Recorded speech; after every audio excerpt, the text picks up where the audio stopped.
Peace, and blessings, folks. Maurice here, Friends of the Congo. We're back again today, as we shared with you, starting on Monday. We'll be with you every day leading up to December 4th, when the signing of the so-called peace deal will take place at the White House with President Donald Trump hosting the presidents of Rwanda, Paul Kagame, and the Democratic Republic of the Congo, Felix Tshisekedi. So they've arrived at Andrews Air Force Base. We see in the picture there President Tshisekedi and his wife. Also, President Kagame has arrived at Andrews Air Force Base here in Metro Washington. You can see President Kagame there.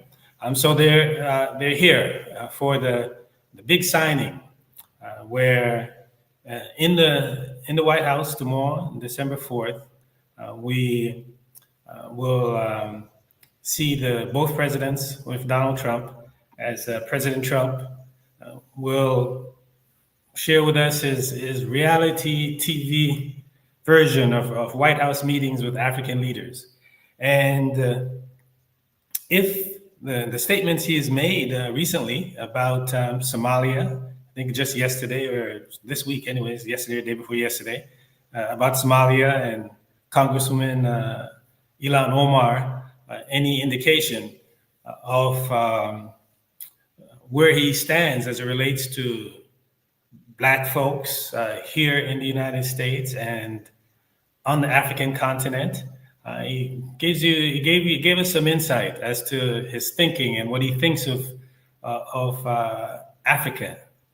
Africans, whether they're, and it's important for us to know, whether they're at home on the continent, in Somalia or the Congo, or whether they're here in Minnesota. President Trump is very, very clear about what he thinks of people of African ancestry. So in any case, we're going to see the signing tomorrow. Both presidents have arrived for the signing for this the Washington Accord that is quote unquote supposed to bring peace to the 30-year war of aggression and plunder that the Rwandan government under the leadership of Paul Kagame has waged against the Congolese people, of course, with his comrade in tow, Yoweri Museveni of Uganda.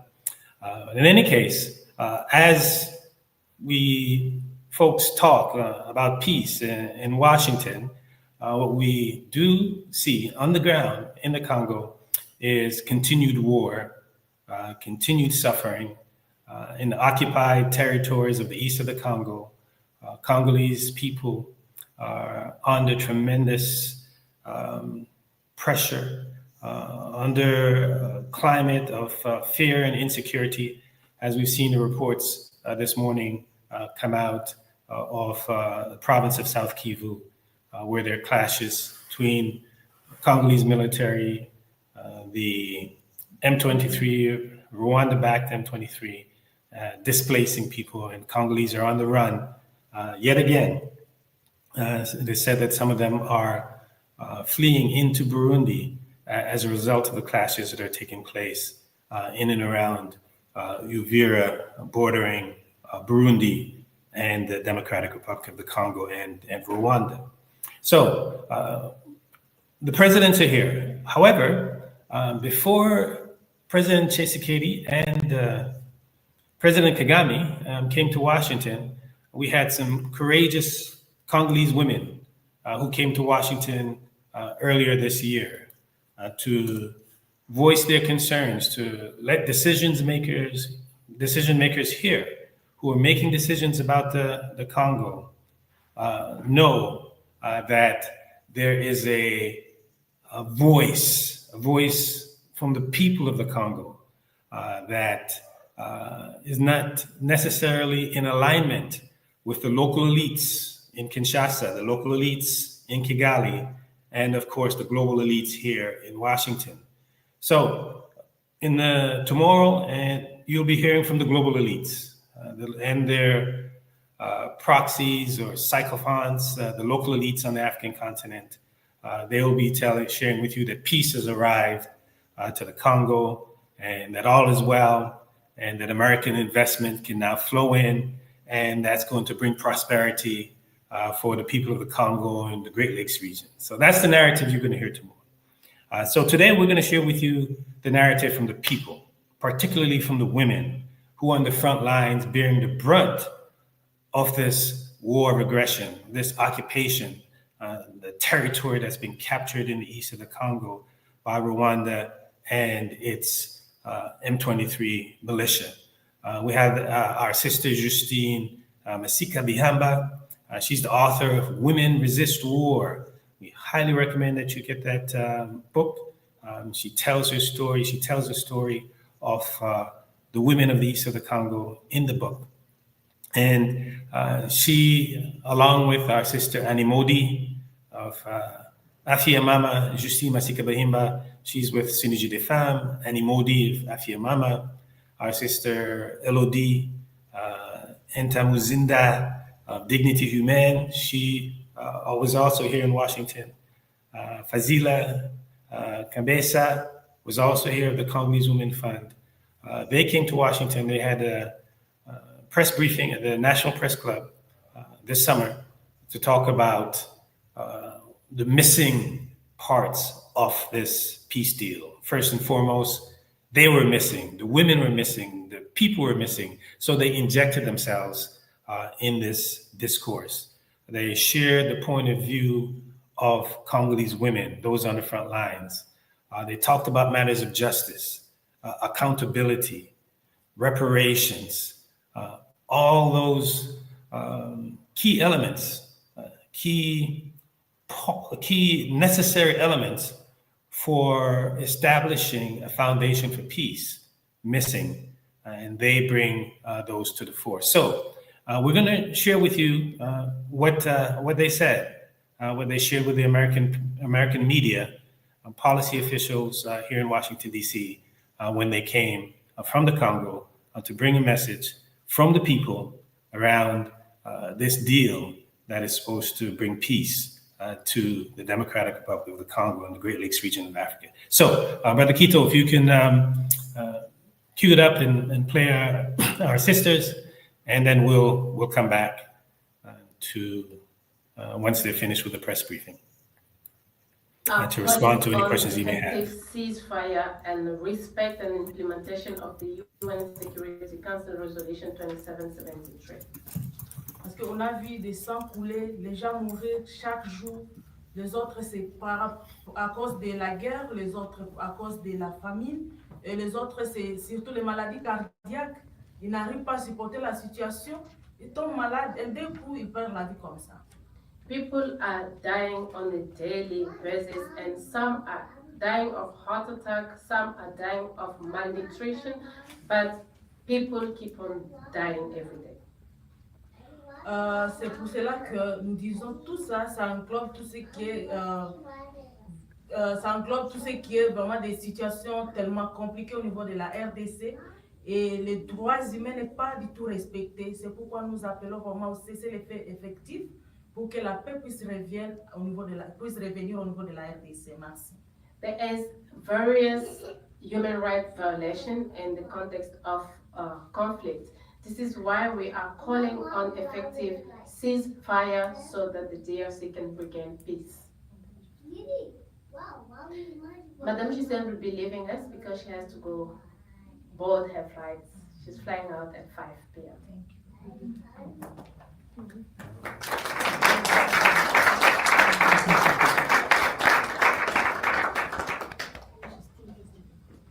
Can we take some questions if you have? Maybe you'll have one question. Madame Giselle is the only person who comes from Goma. We are praying and we will ask for your prayers as well because she still has to find her way to go back to Goma. We need people like her down there. So if you have questions for her or for us, this will be the time. So the question I have is, you said that you visited the Congress, policymakers? Yeah. And what kind of responses? Were they promising, or what do you think, what do you make of the effectiveness of that? Quelles sont les réactions, les réponses que nous avons reçues du Congrès ou des sénateurs et comment est-ce que nous pensons qu'ils vont nous soutenir? Quelqu'un veut répondre? Vous pouvez Nous avons eu le temps de rencontrer les parlementaires au niveau du Congrès. C'était vraiment pour nous l'occasion de leur demander d'amplifier notre voix. Parce que tel que nous venons de le dire dans notre présentation, nous sommes la voix de sa voix. Mais nous avons confiance que les personnes que nous avons rencontrées, ils vont nous aider à amplifier notre voix, mais aussi à nous aider à ce que tout ce que nous avons écrit dans notre note de plaidoyer puisse être pris en considération. We met the congressmen and our request was for them to amplify our voice and to ensure the stakeholders and the process listen to our advocacy, and we trust that they will do just that.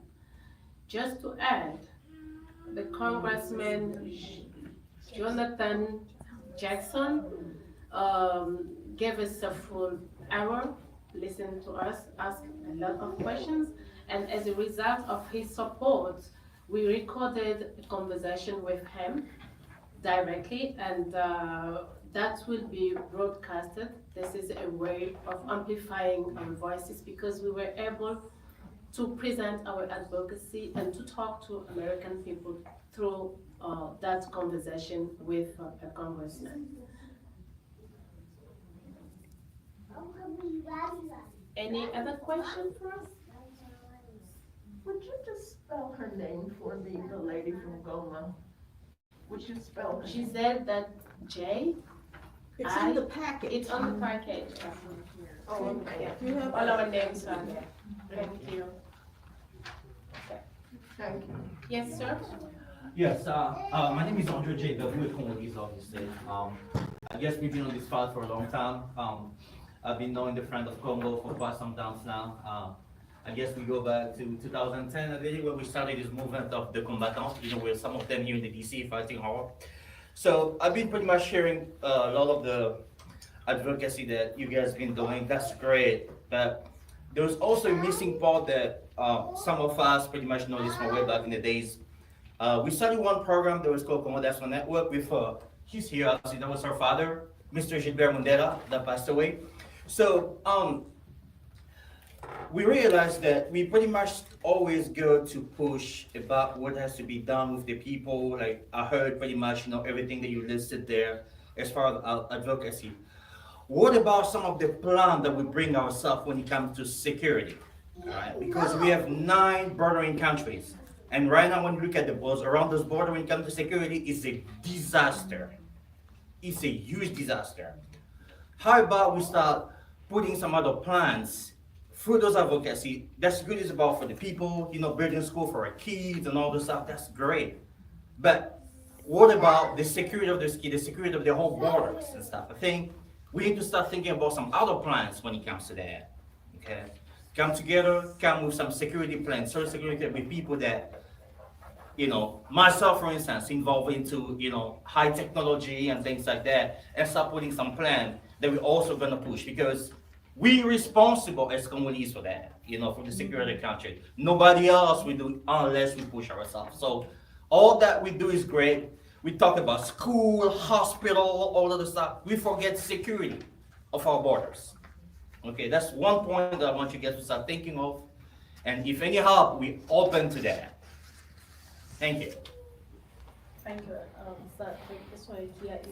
Dans nos plaidoyers, nous faisons un bon travail, mais il y a une dimension que nous semblons ne pas toucher, c'est la question en lien avec la sécurité de notre pays. Nous avons 9 pays limitrophes et la sécurité est notre responsabilité à nous en tant que Congolais.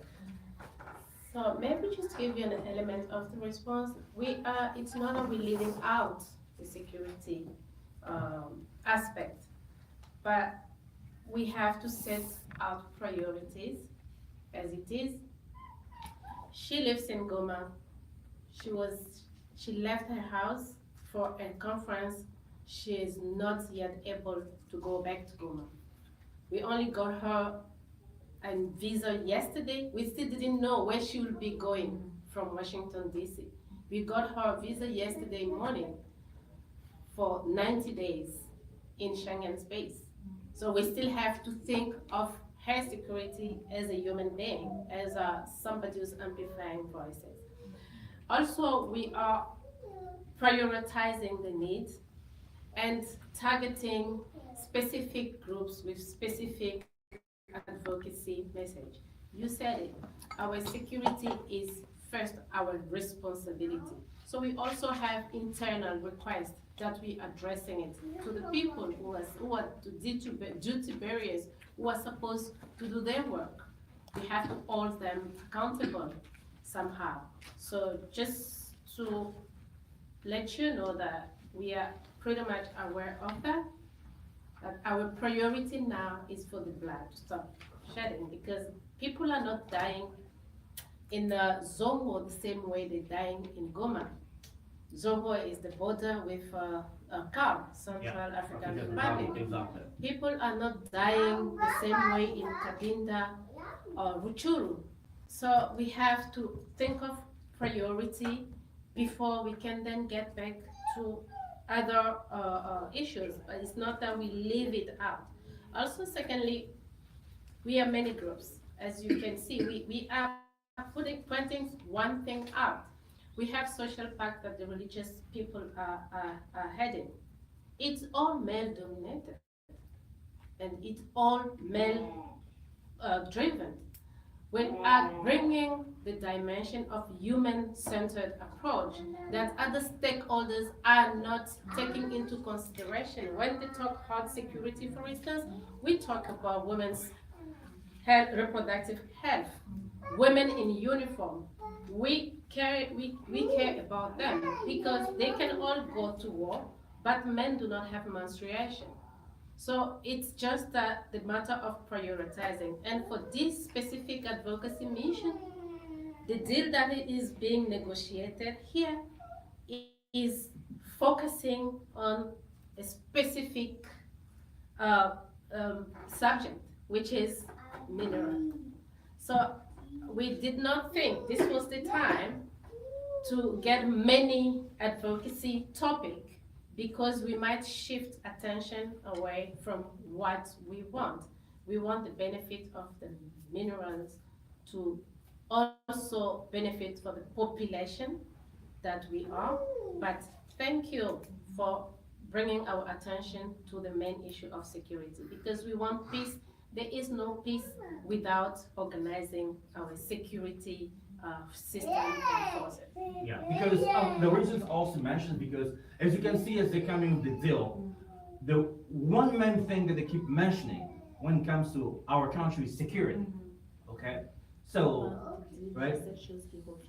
So if we can start doing some advocacy as far as bringing better plans to that, it's gonna help a lot, you know, when it comes to that. Okay. Oui, c'est ça les micros.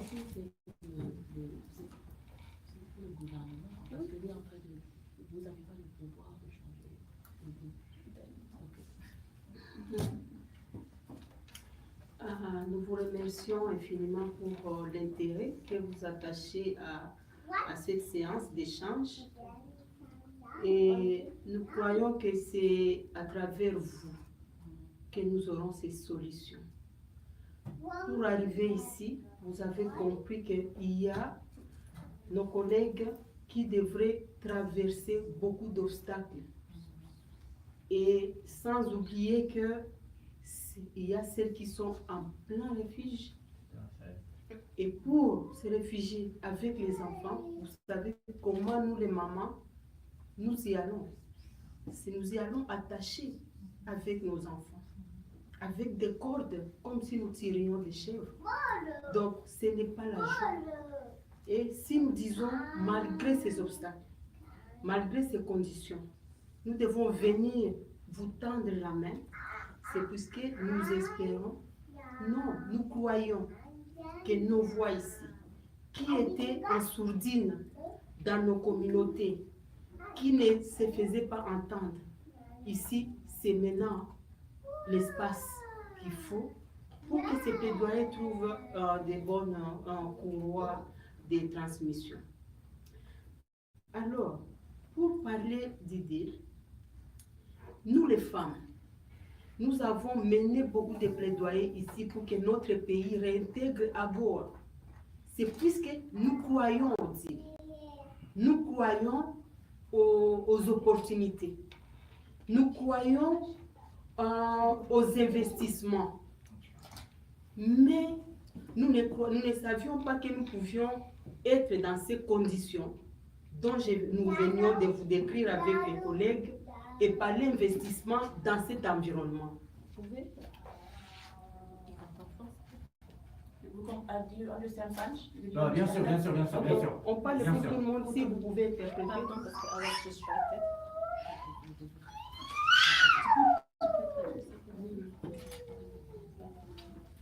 Donc, les conditions que nous venions de décrire, ce sont des conditions d'insécurité totale où nous ne pouvons pas, nous les femmes et les jeunes et toute la population en général, parler d'investissement sans cet environnement sécurisé. Tout à fait. Et c'est ce que vous venez de dire. So what we're talking about is the total security, the human security. So when we're discussing investments and things of that nature, you know, that's what we're referring to. And also, I mean, this is a governmental, I mean, this is not what she said, but I think what she's trying to allude is saying that this is a government power, right, that we don't have at the, especially as women, we don't have at the local level. So that's good. That's good. Maintenant, nous voulons le faire en étroite collaboration, nous comme population, toutes les parties prenantes, et ce n'est pas à mâcher les mots. Nous voulons que toute la population soit investie. Sache d'abord, les deals comportent quoi? Quel est cet accord? L'accord dit quoi? Est-ce que nous disons que ça sera aussi comme le caoutchouc, puisqu'il y avait une imposition, mais on coupait les mains, mais on impose? Est-ce que nous voulons encore une sécurité qui va faire comme si nous sommes là juste pour subir, mais pas pour être impliqués ou participer? Nous disons oui aux opportunités, mais non à l'exclusion de toutes les parties prenantes. Toutes les parties prenantes doivent être impliquées et savoir de quoi il s'agit et discuter ensemble.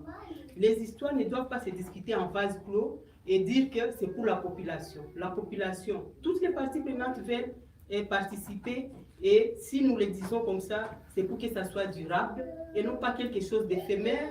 Si ce sont des mercenaires qui peuvent venir, c'est pour aider pour un temps. Maintenant, quel est le système que nous construisons? Nous voulons les construire ensemble et c'est une appropriation que nous voulons.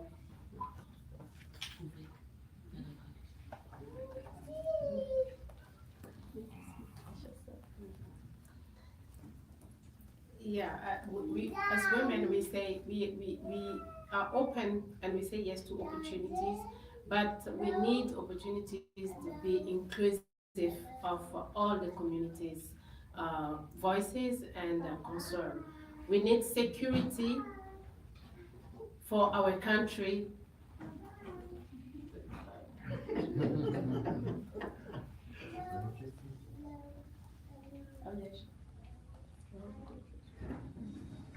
Donnez alors les questions Well, yeah, I think we can take some other questions. Okay. Moi aussi j'avais une question, je vais peut-être la poser en français.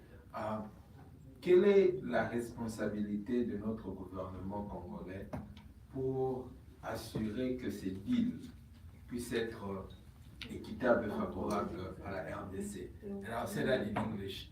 My question is about the responsibility of the Congolese government to make sure that the minerals deal is fair and beneficial, favorable to the DRC. Thank you for your question, but as we said, we are not representatives of the government. We are civil society organizations. We are here to represent the women and the civil society organizations and to with a message of advocacy toward other stakeholders into the process. But the messages that we have for our government, we started back home, and we realized that other stakeholders needed to hear our advocacy from ourselves. So we hear that they will be here next week. So maybe, just maybe, you might find a way to ask them the questions directly so they can, as a government, respond to their part, responsibility in the thing. But are you guys doing any advocacy? Yeah, we Toward are. them. We are doing a lot toward them. She's working with our minister in charge of human rights. She was in Uvira just before our trip here. So just to say that we are holding them also accountable, and we are following and monitoring closely. But for this mission, we do not have their message. We have women's message toward American institutions, policymakers, and the diaspora organizations that can amplify our voices. Thank you. Yes, I just want to mention that whenever we hear of the war in Congo, in the government, I will repeat in French, in the government, we have this association with groups like Blackwater, for example. These are groups of mercenaries, and they have killed thousands of people in Iraq. They have been pardoned by the current president of the United States. So what are some of the, do you think that the government is aware of that and also aware of some of the statements that the head of Blackwater, Mark or Eric, I forgot what his first name is, Prince, have made with regards to recolonizing Africa, for example. So these are really some deep questions that I wonder whether the government even knows about their way of thinking and their exactions. You said you're repeating in Well, French. Ah, oui, pardon. Alors je disais que le gouvernement parfois a des liens étroits avec des groupes comme les mercenaires de Blackwater. Blackwater, c'est un groupe qui a fait beaucoup de dégâts en Irak, qui a tué énormément de personnes. Vous avez le directeur, le président de Blackwater, qui s'appelle Prince, son nom de famille, j'oublie son prénom. Et il a, Eric Prince, je crois, et il a fait des déclarations qui sont vraiment des déclarations mais affolantes, dans lesquelles il parle, par exemple, de recoloniser l'Afrique. Alors, est-ce que le gouvernement congolais est au courant de cela, de leur pensée, de leur manière de penser, et qui peut être même dangereuse pour la RDC? Merci. Prendre la réponse et puis Jim. Voilà. En fait, parce que moi je voudrais renforcer ça, parce que ça c'est la raison pour laquelle nous autres ici nous sommes en train de voir de loin par rapport à ça, parce que je crois que les mamans, je crois que vous êtes bien placés pour pouvoir pousser ça aussi, parce que on voit l'advocacy des mamans, tu vois, on connaît les cœurs de mamans, les actions de mamans, mais il y a une partie qui est très importante en fait dans tout ça. Vous avez entendu ce que la maman ici a dit en fait par rapport à, ouais. Et il utilise cette arme-là, et ça c'est bien vrai, c'est ce qu'il a dit. Eric, il a dit c'est pour recoloniser l'Afrique. Il a dit si les Africains ne savent pas le faire tout seuls, on va les aider, on va le faire pour eux. Vous entendez ce langage-là? So to translate it in English, I think Joe was just emphasizing on the point that was made about the use of private security companies and providing security safety on the continent in Africa, and in this case in Congo. Les gouvernants ont aussi des soucis, puisque nous parlons à un certain moment de la diplomatie. Et nous ne connaissons pas ce qu'ils endurent réellement comme difficulté. Mais nous pouvons savoir ce que nous endurons comme population. Et c'est à nous de montrer aux gouvernants ce que nous endurons. Nous ne pouvons pas nous mettre à la place des gouvernants pour dire ils endurent tel ou tel autre blocage, nous pouvons tolérer. Non, nous pouvons crier au secours et dire à nos gouvernants, là, il y a un problème, et c'est ça, nous parlons de l'alerte. Nous sommes des lanceurs d'alerte. Et lorsque nous lançons cette alerte, nous les lançons au nom de toute la population, nous les lançons pour nous-mêmes et pour nos enfants, nous les lançons pour les générations futures. Okay. C'est pour cela que nous disons, nous ne voulons pas de ce qui peut-être éphémère, mais nous voulons du durable. Et pour avoir du durable, nous disons que nous devons le construire ensemble. Ce que les gouvernants peuvent faire dans la diplomatie n'est pas nécessairement durable. Les gouvernants doivent nous écouter et savoir ce que nous pouvons faire ensemble, pas en ennemi. Les gouvernants ne sont pas nos ennemis. Ce sont nos gouvernants, ce sont nos autorités et nous devons travailler ensemble pour arriver à trouver des solutions. Nos solutions ne sont pas des mercenaires. Nous disons non.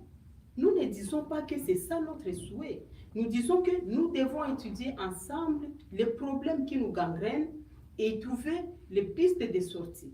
Nous avons eu des propositions, nous avons eu des résolutions, nos mamans venaient d'y revenir.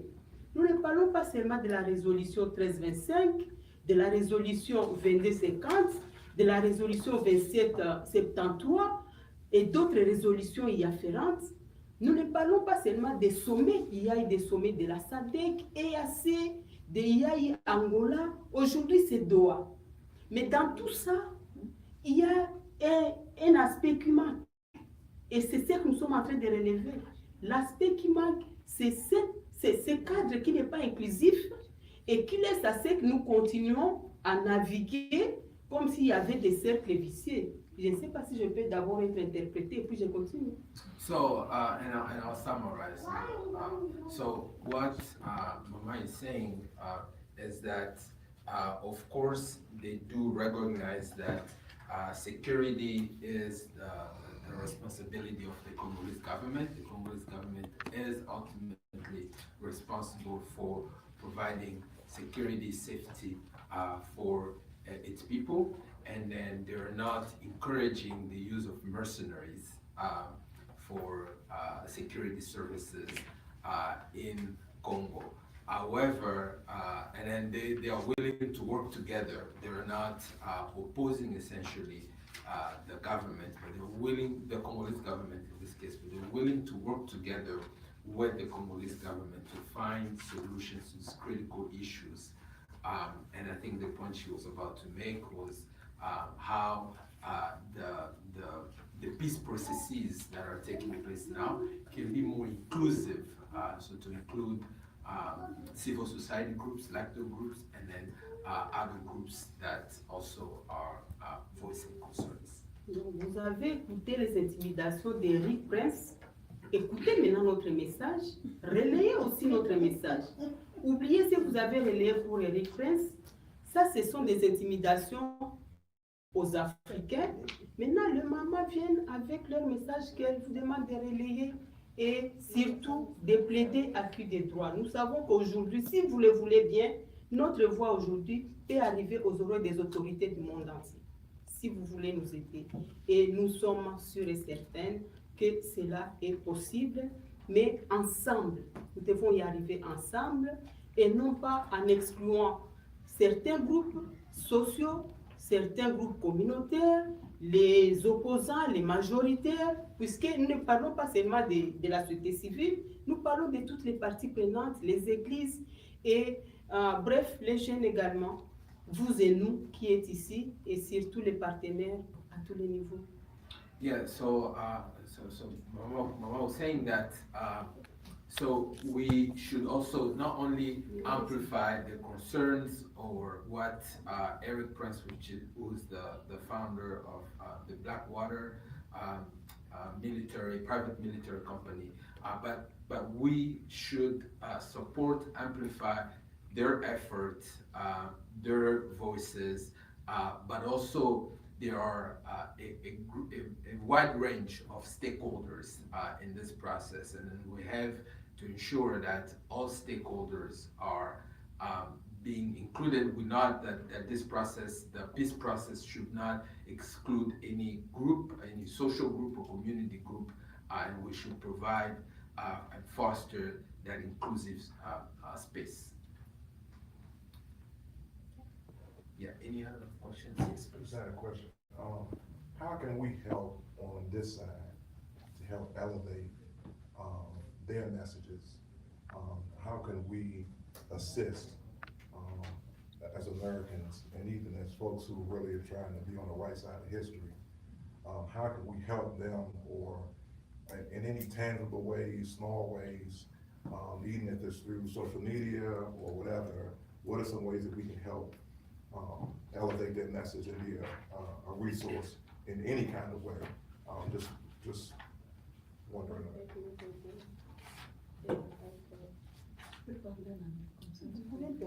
En français,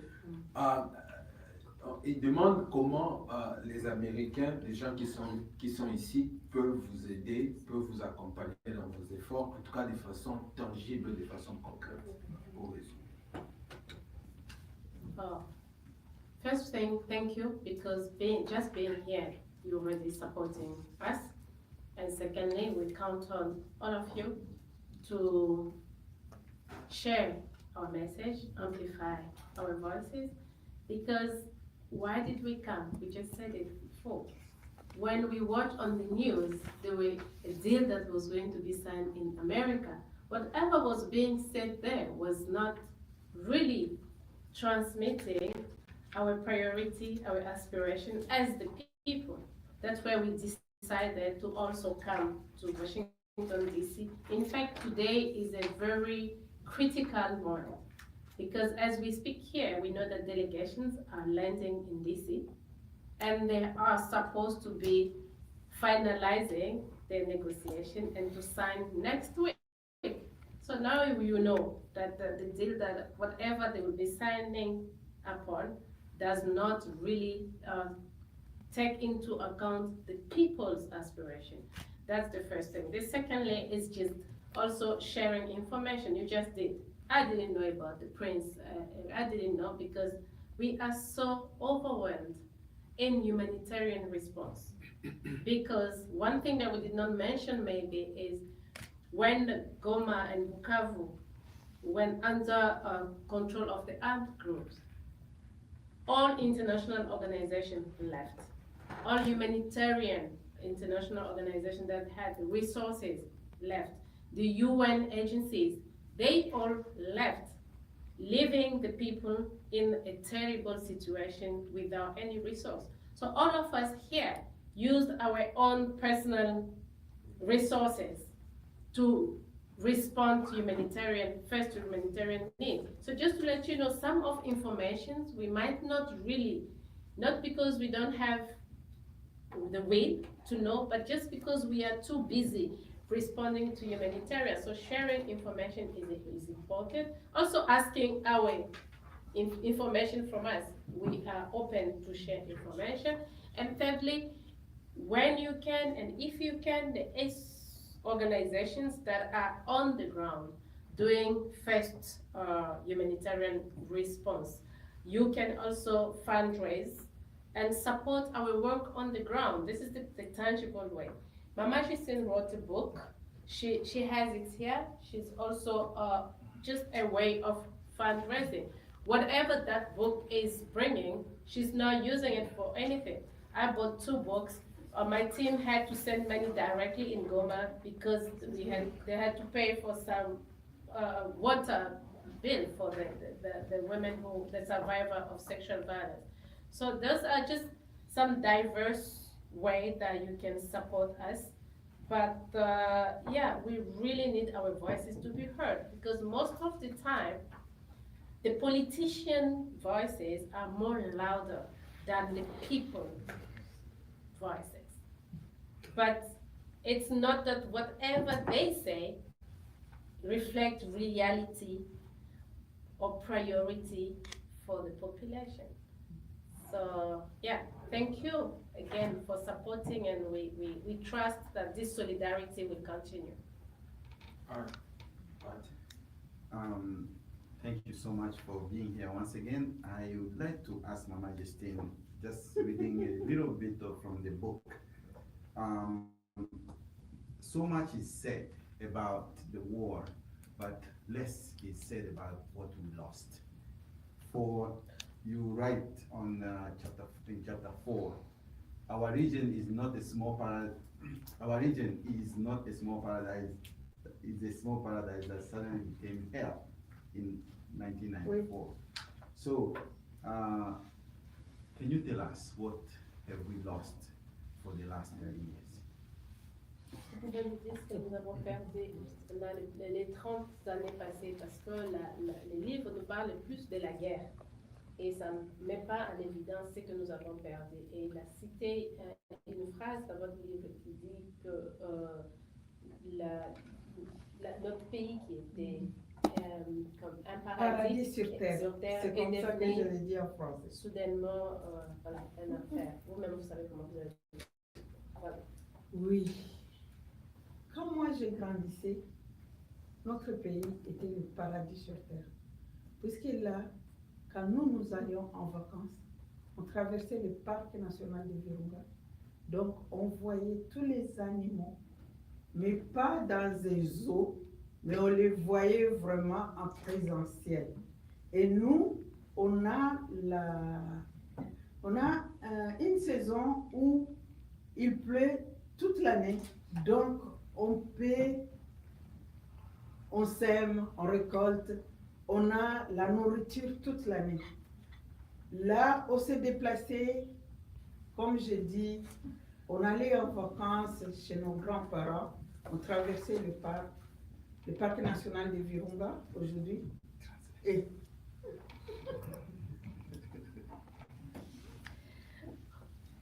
when I was growing up, we used to walk through a national park, Virunga, and we saw animals not in the zoo behind the fence, but we could see the animals. And we had a raining season in the year. Là, je dis que donc on a la pluie toute l'année. On peut s'aimer, donc nous avons tout. C'est pour cela que je parlais de paradis sur terre. We have everything. It rains throughout the year, and we can sow and reap and harvest anytime in the year. That's why I'm saying that we have a paradise. Mais depuis la guerre, il n'y a plus de parc qui existe. Since war started, et même les gens qui vont dans les champs, ils peuvent peut-être labourer et s'aimer, mais ils n'auront pas la chance même de récolter. Il y a des gens qui vont dans les champs, surtout les femmes, elles sont abusées sexuellement. Il y a des personnes qui sont tuées chaque jour, donc il n'y a plus ce paradis sur terre. Since war started, there is no more security, there is no safety. People can start their field work, but they are not able to harvest because before the harvest time, war can start and they have to run away. The women can get raped when they go in the fields. So there is no more that paradise. We have lost that paradise. Surtout, il y avait cette solidarité, il y avait cet amour. On vivait ensemble, on avait peur de personne. Nous tous, nous étions ensemble, en communauté. Donc, on pouvait se déplacer comme on pouvait. Donc, c'était vraiment le paradis. Mais aujourd'hui, on a tout perdu. Ça n'existe plus. We lived together. We had that solidarity and love as a community. The cohabitation was peaceful. But since this war, we trusted each other. But since the war started, that mistrust, we lost that love and solidarity. So we lost our paradise. Thank you so much. So we'll take maybe one more question and then we can do closing remarks. Yes. My question is in regards to violence against women. From what you just described, I want to know if the issue is similar to what we see in South Africa, where there's a social issue pitting men against women and almost devaluing the women, the men in the men's minds as a devaluation of women, and that's what the issue is? Or is the issue of sexual violence coming from the outside, meaning that we have groups of other men from other countries coming in and raping women? I'll just translate your question first.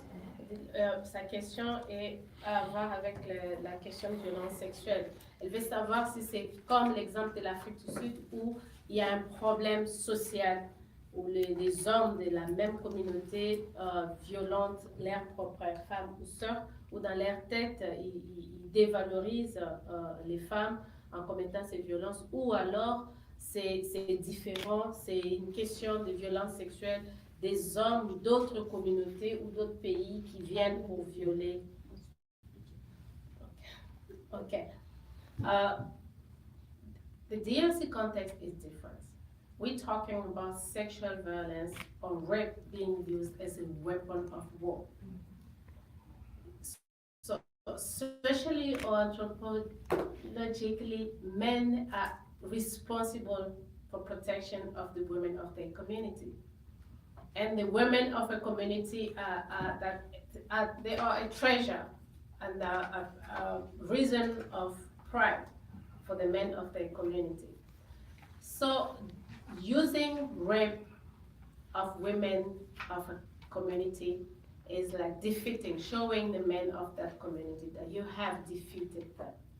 They were unable to protect the women of their community.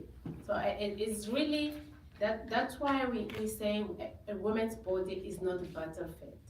If men want to fight, they should fight each other, not use the woman's body as a trophy to show that they have defeated the other men. So the problem is not social. Mama just said it. When I was young, I was small, we did not hear about rape. When it was raining, it rains throughout the year in our country. We used to go in the rain, naked, running around. You could see cousins. We were not afraid that we would get raped. Totally different. I speak English because I was a refugee in South Africa. That's why I speak English. Otherwise, I would need a translator too. So just to tell you, I know the context of South Africa is totally different.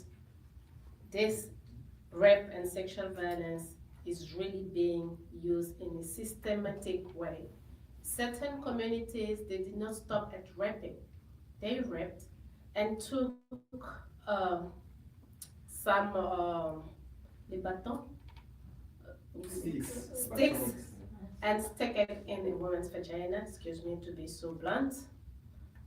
And some, they even opened the womb of a woman, took out the womb. That's why we are also advocating on another register on acknowledgement of the Congolese genocide, because some villages were burnt down.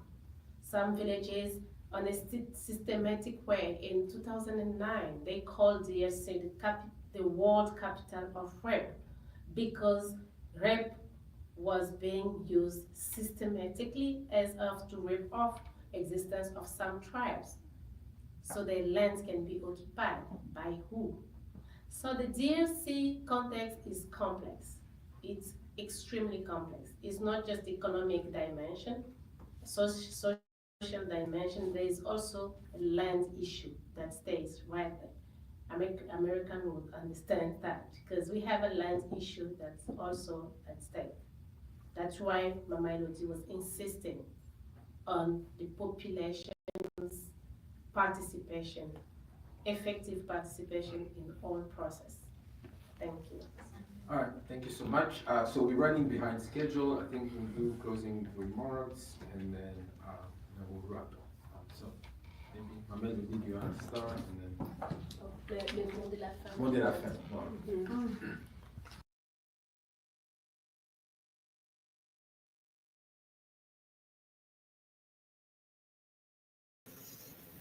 Thank you, Brother Kito, for sharing the words from our sisters, Congolese sisters who came to Washington in the summer, ahead of the president of the DRC and Rwanda. We had our sister Justine Masika Bihamba, Synergie des Femmes, Annie Modi, la fille à Mama, Mama Elodie, Entam Zinda from Dignity Humaine, and Fazila Kambesa. So if there are any doubts about what the Congolese people think about this peace for minerals deal, we see that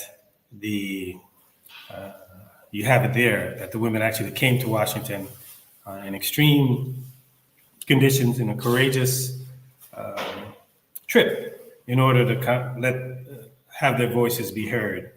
And they're not the only ones. You have Congolese in the diaspora, and they're stepping up as well. They're going to be in front of the White House tomorrow, Thursday, December the 4th, to protest a deal among the elites, a deal that doesn't benefit the Congolese people, a deal that doesn't bring peace, a deal that doesn't bring justice or accountability. So Congo is not for sale, the Congolese diaspora says. No justice, no deal. They said they demand true justice and accountability for the victims of Rwanda's occupation. And that's what they'll be doing tomorrow at 11 a.m., Washington, D.C., in front of the White House. We encourage you to stand in solidarity with our Congolese brothers and sisters as they come out to share with the rest of the world what you won't hear coming out of the White House tomorrow, and that is a cry for justice, cry for accountability, cry for whatever decisions are made that they wind up benefiting the Congolese people. So join us tomorrow in front of the White House. After the White House demonstration, we'll be at 2 o'clock. We'll be on WPFW 89.3 FM, WPFW 89.3 FM to unpack whatever was discussed among President Trump, Paul Kagame, Felix Tshisekedi. Continue to follow us on our socials at Congo Friends on X, Instagram, Facebook, YouTube, TikTok, at Congo Friends. And if you want to get involved, you want to take action, you want to be a part of the movement, we encourage you to go to freecongo.org, freecongo.org, as we stand with our Congolese brothers and sisters, those who are in the diaspora, tomorrow in front of the White House, and our sisters back home, the Synergie des Femmes and Afia Mama and all the Congolese-led organizations, those are a part of the Bassandra Coalition. We encourage you to be by their side as they wage a courageous battle against the local elites and the global elites who are establishing deals that don't benefit the masses of the Congolese, particularly the women. All right, so thank you, Brother Kito. Thank you all. Freecongo.org. Get involved, take action, join the movement, stand in solidarity with our Congolese brothers and sisters on the front lines. Peace, peace, peace.